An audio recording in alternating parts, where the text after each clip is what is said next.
Raila Odinga atopoa siri fiche zilizoweza kuhusika katika biashara ya mafuta ambayo inaweza kufanyika katika nchi ya Kenya, ambayo pia imeweza kuhakikisha kwamba gharama ya kununua bidhaa hiyo imeweza kuwa juu zaidi, swala ambalo limeweza kuhakikisha kwamba maisha ya Wakenya yamekuwa magumu zaidi. Karibu sana ndani ya SM Trends. Hakikisha kwamba unazidi kutufuatilia kwa faida ya kupata hizi na stori zingine nyingi punde zinapotokea. Kinara wa upinzani bwana Raila Odinga ameweza kutoa taarifa ambayo imeweza kufafanua ama kufungua wazi kuweza kuonekana kiini haswa cha kuweza kufanya gharama ya maisha katika nchi ya Kenya kuweza kupanda kila uchao. Kulingana na ripoti ambayo ameweza kuitoa alasiri ya leo, Odinga ameweza kusema kwamba serikali ya Kenya imeweza kuwafumba macho wa Kenya na kuweza kuwatumia vibaya na kuweza kuhakikisha kwamba Wakenya wanaweza kugharamika zaidi kwa kuweza kununua bidhaa za mafuta, bali bidhaa hizo zinaweza kutoka na bei ya chini mno. Our pipeline because it has become too expensive. In other words, the deal has not addressed any of the problems Ruto said it would. When Ruto initiated this deal, the US dollar to the Kenya shilling exchange rate was 132. Today, 6 months later, it is Kenya shillings 159 to the dollar. The cost of fuel shot up significantly after the deal. Why have things moved from bad to worse since the deal was signed? Well, the deal was a scam for which we now demand full disclosure and full accountability. It is corrupt and rotten to the core. It is state capture by Mr. Ruto and company and a conspiracy against the country. Ruto's collapsing the country while feeding Kenyans on lullabies. Other than keeping the cost of oil permanently high in Kenya, the deal is costing the country dearly in terms of trade in petroleum with the landlocked neighbors. It is shrouded in deep secrecy. To date, only 2 documents have been made public. That is, the Master Framework Agreement with petroleum trading entities and the Open Tender System Modified Agreement with marketers. The Supplier Purchase Agreement between the Middle East oil firms and the hand-picked distributors in Kenya has never been seen. We challenge Mr. Ruto to publish this document. Nobody knows how Gulf Energy, Galana Oil Kenya Limited, and Oryx Energies Kenya Limited got nominated to handle local logistics.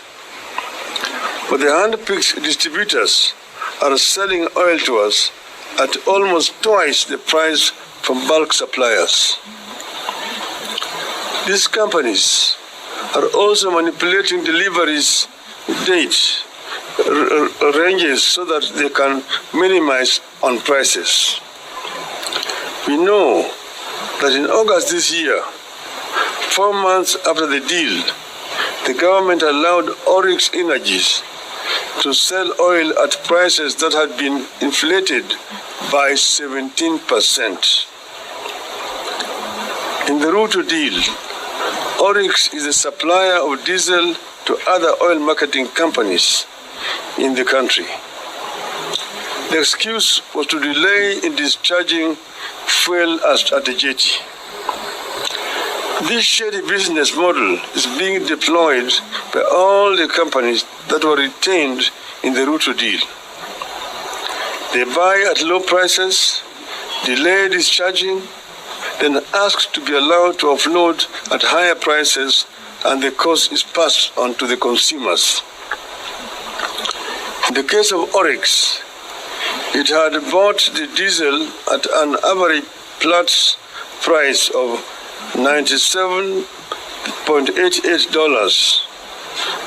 That is 14,182 shillings per barrel in July, 15,585 shillings per barrel.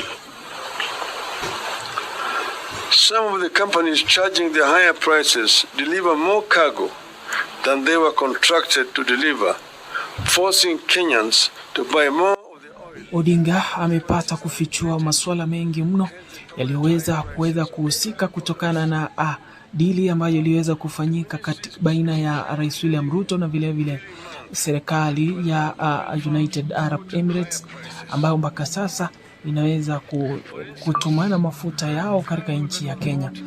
Odinga akizungumza ameweza kufafanua kwamba Rais William Ruto aliweza kufanya dili ambayo imeweza kuhakikisha kwamba gharama ya maisha ama bei ya mafuta katika nchi ya Kenya inapata kuuzwa kwa bei ambayo ni ya juu zaidi, na kwa hivyo kuweza kuhakikisha kwamba Wakenya wanapata kukandamika kutokana na hali hiyo.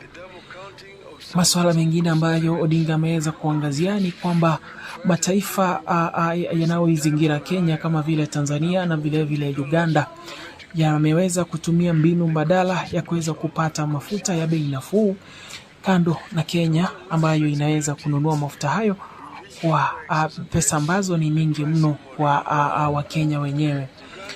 Kulingana na taarifa ya Odinga, ameweza kusema kwamba taifa la Uganda sasa limeweza kutumia poti la Tanzania ambalo linaweza kuhakikisha kwamba Watanzania na vile taifa la Uganda linapata mafuta hayo kwa bei ambayo ni nafuu, jambo ambalo ni tofauti kwa Wakenya ambao tunatumia poti ya Mombasa vile ambayo inahakikisha kwamba tunapata mafuta hayo kwa bei ambayo ni ya juu mno. I repeat, the middlemen President Museveni is talking about are Kenya government officials. The deal has interrupted supply. Gulf Energy, which manages up to 50% of government importation, has been experiencing serious challenges securing letters of credit. This is because the single bank that was picked to provide the letter of credit is struggling with big bad loans.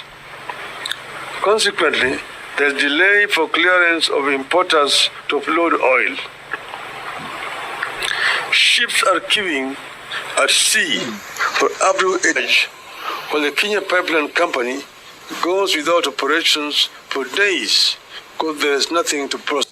Kati ya masuala pia ambayo ameweza kuangazia Odinga ni kwamba Rais William Ruto na viongozi wakubwa katika serikali ya Kenya Kwanza wameweza kuhusika katika kuhakikisha kwamba bidhaa hiyo ya mafuta imeweza kuwa juu zaidi, na kuweza kusema kwamba viongozi hao ndio wenyewe wanaweza kufaidi kutokana na faida ambazo zinaweza kutokana na kuuzwa kwa mafuta hayo kwa bei ambayo iko juu zaidi.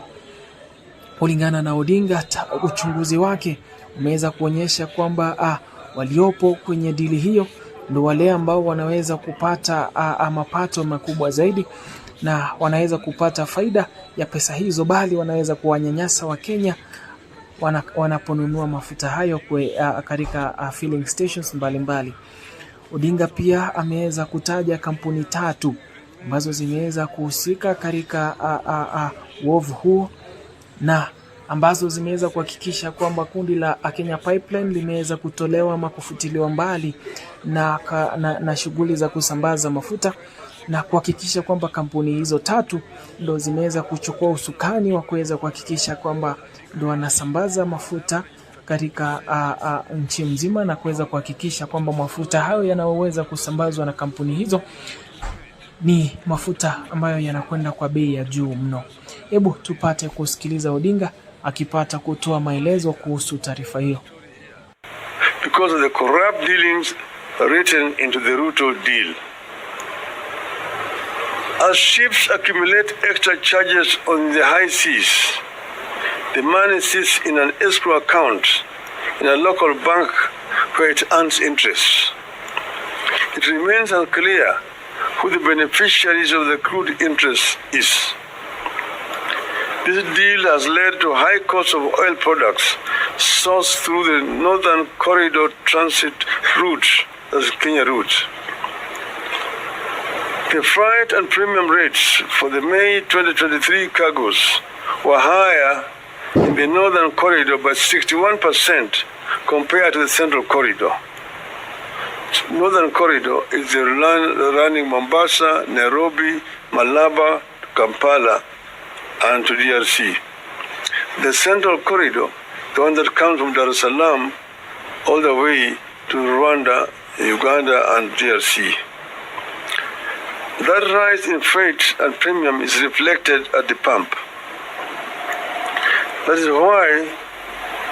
is what has pushed Uganda and other forward markets like South Sudan, Eastern DRC, Rwanda, and Burundi to consider importing goods through the Central Corridor or Tanzania route. Uganda is shifting to the Central Corridor, meaning that they are going to be using the port of Dar es Salaam or Tanga rather than Mombasa. The volume it ferries via Kenya pipeline has dropped by 52% from 70%. So other than making petroleum products ever more costly, the deal is going to kill the Kenya pipeline company as soon as this year. You need to know that it is the Ugandan market that earns the Kenya pipeline company foreign exchange. The transit volumes account for 51% of Kenya pipeline company's revenue, which stands at an average of 2.6 billion shillings per month. When the company loses in the volume transported, it results in higher tariffs, which is transferred to the local consumer in terms of higher cost of petroleum products. A 10% reduction in the transit volumes would result in a 5% increase in tariffs, which is reflected at the pumps in terms of cost of fuel. The change of routes by landlocked trading partners will force a number of Kenyan oil marketing companies and logistic firms to close shop. Of course, this leads to job losses. Share. Ideally, Kenya should have provided a pipeline and storage capacity through the Northern Corridor route. But because corruption was written into the deal, the Ruto administration could not allow neighbors in fear of exposure. Consequently, the KPC is set to lose substantial business to Tanzania. Uganda's shift to the Central Corridor will most certainly influence Rwanda, Eastern Democratic Republic of Congo, and South Sudan. As KPC loses business, it will charge more for its product to stay afloat, hence the ever-rising cost of petroleum products. The deal only ended up creating irregular supplies and higher prices. Open tender system allowed for competitive sourcing of fuel. Monopolistic tendencies for purposes of maximizing profit goes against the demand for efficiency and the need for lower prices. It is going to drive a number of oil marketing firms out of business, leading to job losses and loss of revenue for the government. The deal that Ruto signed with the oil companies has excessively high freights and premiums compared to those witnessed in the open tender systems. They are as high as an additional $50 per metric ton. In the end, Kenya is losing billions of shillings in taxes because the three companies picked to spearhead this deal do not pay the 30% corporate tax. Shielding the three companies from this tax is the reason Ruto told Kenyans that it was a G2G deal. Your guess is as good as mine.